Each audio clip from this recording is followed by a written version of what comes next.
మనం పోరాడుతున్నామట. ఆ చీకటి ఎప్పటికెప్పుడు మనలోకి వద్దామని చూస్తూనే ఉంటుంది. ప్రతి దినము పోరాడాల్సిందే. ప్రతి దినము దేవుళ్ళో మనం నడిస్తేనే ఈ విధమైన అపవిత్రమైన పాపాలు ఉంటాయి చూడండి, అపవిత్రతని మనకు అంటకుండా శుద్ధి ఏంటాడంటే యేసయ్య, నా వైపు తిరిగితే మీ పాపములు రక్తము వలె ఎర్రనైనా, కెంపు వలె ఎర్రనైనా కూడా అంత తెల్లగా నేను చేసేస్తానని. యేసు వైపుకి తిరిగి మన పాపాలన్నీ ఒప్పుకొని ఎక్కడ డైవర్ట్ అయిపోమో చూసుకుంటే అప్పుడు నమ్మకమైన నగరం ఎప్పుడు కూడా నమ్మకంగానే ఉంటుంది. ఎందుకంటే ఈ లోకపు స్నేహం అంట దేవునితో వైరం అంటే, ఎందుకు దేవునితో వైరం తెచ్చుకుంటారు? ఈ లోకపు స్నేహాలు ఎందుకు, స్నేహితాలు ఎందుకు?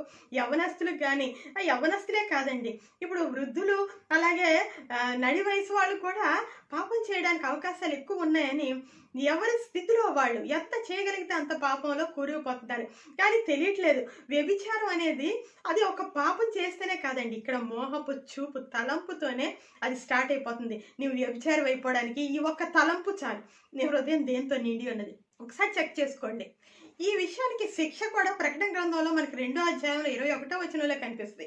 మారు మనస్సు పొందుటకు దానికి సమయం ఇచ్చితిని కానీ అది మారు మనస్సు పొందనొల్లదు, తన వ్యభిచార పాపం నుంచి అది వెనుకకు తిరగనొల్లదు అని క్లియర్గా దేవుడు, ఇంకా నీ వ్యభిచారంలోనే ఉంటాను, ఇంకా మొహపు చూపు, ఇంకా ఆడవాళ్ళని లేదంటే పరాయి మగవాళ్ళని ఆశిస్తాను అనే ఆ దుష్ట తలంపులతో నీవు ఉంటే, ఇంకా నువ్వు మరలి యేసు వద్దకు రాకపోతేనంట వాళ్ళని ఏం చేస్తాడో చక్కగా శిక్ష ఇచ్చాడు చూడండి. ఇది మారు మనసు పొందకపోతే ఇదిగో దానిని మంచము పట్టించి, ఎక్కడ పడతారంట మీరు? మంచం పడతారంట. బహుశ్రమల పాలు చేసేదను అన్నట్టు. మంచము పట్టించి బహుశ్రమల పాలు చేస్తాడంట.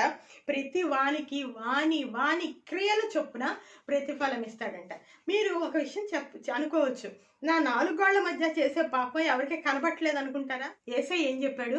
ఆయన యెరూషలేములోనికి వచ్చేటప్పుడు ఈ రాళ్ళు కూడా కేకలేస్తాయి, పిల్లలు స్తుతి చేయకుండా ఆపండి అంటే, పిల్లలు స్తుతి చేయకపోతే రాళ్ళు స్తుతి చేస్తాయన్నారా? అలాగే మీ 4 గోళ్ల మధ్య ఉండే ఆ 4 గోడల రాళ్ళు మీకు వ్యతిరేకంగా అక్కడ తీర్పు చెప్తాయి. జాగ్రత్త. వ్యభిచారం అనేది మహాభయంకరమైన పాపం. ఈ పాపంలోనే ఉండి ప్రైజ్ ద లార్డ్ అనుకుంటా దేవుడి దగ్గరికి వెళ్తాం అనుకుంటే దయచేసి మిమ్మల్ని మీరు మోసం చేసుకోవడం మానేయండి. ఎందుకంటే ఇందువలన నీకు మంచం పడతావంట, బహుశ్రమల పాలవుతావంట. జాగ్రత్త సోదరుడా సోదరి. దేవుడంటే ఆయన పరిశుద్ధుడు. పరిశుద్ధత లేకుండా ఎవరు కూడా దేవుణ్ణి చూడలేరంట. నువ్వు ఈ అపవిత్రతతోనే దేవుణ్ణి చూసేద్దాం అనుకుంటున్నావా?